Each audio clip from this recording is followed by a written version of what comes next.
حضرت بلال حبشی رضی اللہ تعالیٰ عنہ کو نبی کریم صلی اللہ علیہ وآلہ وسلم سے سچی محبت تھی۔ آپ اسلام قبول کرنے والے پہلے غلاموں میں سے تھے۔ آپ کا تعلق حبشہ سے تھا، جس کو آج کل ایتھوپیا کہا جاتا ہے، اور آپ کو قریش کے سردار امیہ بن خلف نے غلام بنایا ہوا تھا۔ جب حضرت بلال رضی اللہ تعالیٰ عنہ نے اسلام قبول کیا تو ان پر بہت ظلم و ستم ڈھائے گئے۔ امیہ بن خلف روزانہ ان کو تپتے ہوئے پتھروں پر لٹاتا، چھاتی پر بڑا پتھر رکھتا اور کہتا لات و عزا کو مان لو، ان کی پوجا کرو، مگر حضرت بلال رضی اللہ تعالیٰ عنہ کی زبان پر ایک ہی لفظ ہوتا، احد احد، وہ ایک ہے، وہ ایک ہے، اللہ ایک ہے۔ یہ الفاظ ان کی توحید پر ایمان کی گواہی تھے۔ نبی کریم صلی اللہ علیہ وآلہ وسلم کو جب حضرت بلال رضی اللہ تعالیٰ عنہ پر ظلم کی خبر ملی تو آپ صلی اللہ علیہ وآلہ وسلم نے حضرت ابوبکر صدیق رضی اللہ تعالیٰ عنہ سے فرمایا کہ بلال کو آزاد کروایا جائے۔ چنانچہ حضرت ابوبکر نے امیہ کو مال دے کر حضرت بلال کو خرید لیا اور فوراً آزاد کر دیا۔ جب مدینہ میں مسجد نبوی صلی اللہ علیہ وآلہ وسلم تعمیر ہوئی تو مسلمانوں کو نماز کے وقت کی اطلاع دینے کے لیے اذان کا نظام شروع کیا گیا۔ خواب میں کچھ صحابہ نے اذان کے الفاظ سنے اور نبی کریم صلی اللہ علیہ وآلہ وسلم نے ان خوابوں کی تصدیق فرمائی۔ پھر نبی کریم صلی اللہ علیہ وآلہ وسلم نے فرمایا اے بلال کھڑے ہو جاؤ اور لوگوں کو اذان دو۔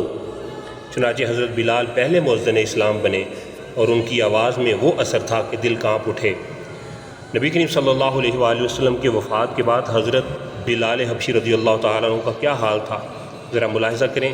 جب آپ صلی اللہ علیہ وآلہ وسلم کا وصال ہوا تو حضرت بلال کا دل غم سے بھر گیا اور اذان دینے کے قابل نہ رہے۔ جب انہوں نے اذان دینا چھوڑا تو صحابہ رو پڑے، کیونکہ وہ نبی کریم صلی اللہ علیہ وآلہ وسلم کی یاد تازہ ہو جاتی تھی۔ حضرت بلال رضی اللہ تعالیٰ نے کہا اب میں اس ہستی کے لیے اذان کیسے دوں جو اب دنیا میں موجود نہیں۔ انہوں نے مدینہ چھوڑ دیا اور شام چلے گئے۔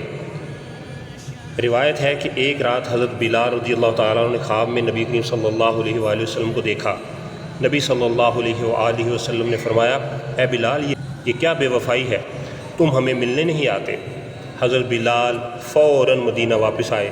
جب وہاں پہنچے تو لوگوں نے ان سے اذان دینے کی گزارش کی۔ جیسے ہی حضرت بلال رضی اللہ تعالیٰ نے اللہ اکبر اللہ اکبر کہا، پورا مدینہ آہوں اور سسکیوں سے گونج اٹھا۔ مرد، عورتیں، بچے سب رونے لگے۔ ایسا لگا جیسے نبی صلی اللہ علیہ وآلہ وسلم کا زمانہ لوٹ آیا ہو۔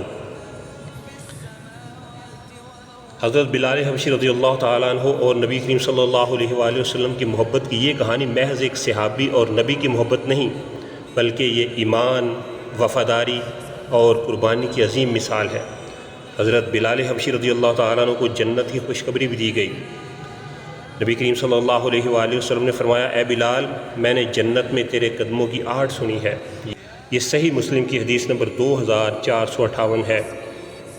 جب آپ رضی اللہ تعالیٰ عنہ پر آخری وقت آیا، جان کنی کا ٹائم آیا، تو ان کی زوجہ محترمہ نے کہا وَحُزْنَاهُ، ہائے رے میری مصیبت۔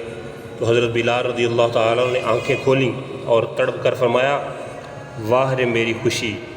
آخری کلمات جو آپ رضی اللہ تعالیٰ عنہ کی زبان مبارک سے نکلے وہ یہ تھے، یعنی کل میں اپنے آقا و مولا حضرت سیدنا محمد صلی اللہ علیہ وآلہ وسلم اور آپ صلی اللہ علیہ وآلہ وسلم کے صحابہ رضی اللہ عنہم سے جا ملوں گا۔ آپ نے ملاحظہ کیا کہ عاشق صادق سیدنا بلال حبشی رضی اللہ تعالیٰ عنہ کو حضور صلی اللہ علیہ وآلہ وسلم سے کیسا کامل درجے کا عشق تھا۔ ایسا عشق کہ موت کو مسکراتے ہوئے گلے لگا رہے ہیں، اس لیے کہ مرنے کے بعد حضور صلی اللہ علیہ وآلہ وسلم کی بارگاہ میں حاضری نصیب ہوگی۔ جنت میں پیارے آقا صلی اللہ علیہ وآلہ وسلم اور دیگر صحابہ اکرام رضی اللہ تعالی عنہم سے ملاقات ہوگی۔ حضرت سیدنا بلال حبشی رضی اللہ تعالیٰ عنہ نے اپنے گفتار اور کردار سے یہ ثابت کر کے دکھایا اور سکھایا کہ عشق رسول ہی دین حق کی شرط اول ہے۔ سفر ہو یا حضر، زندگی کے سانس چل رہے ہوں یا موت کا وقت ہو، الغرض ہر جگہ ہر معاملے میں انہوں نے محبت رسول کو اپنا سرمایہ حیات بنائے رکھا اور عشق حبیب میں خود کو فنا کر دیا۔ یہی وجہ ہے کہ آج کئی صدیاں گزرنے کے باوجود بھی حضرت سیدنا بلال حبشی رضی اللہ تعالیٰ عنہ اس شاکان رسول کے دلوں کی دھڑکن بنے ہوئے ہیں، اور ایک طرف ہم محبت رسول کا دم بھرنے والے اپنے اوپر غور کریں تو صرف زبان کی حد تک ہی عشق رسول کے دعوے ہیں اور کردار رسول سے خالی ہیں۔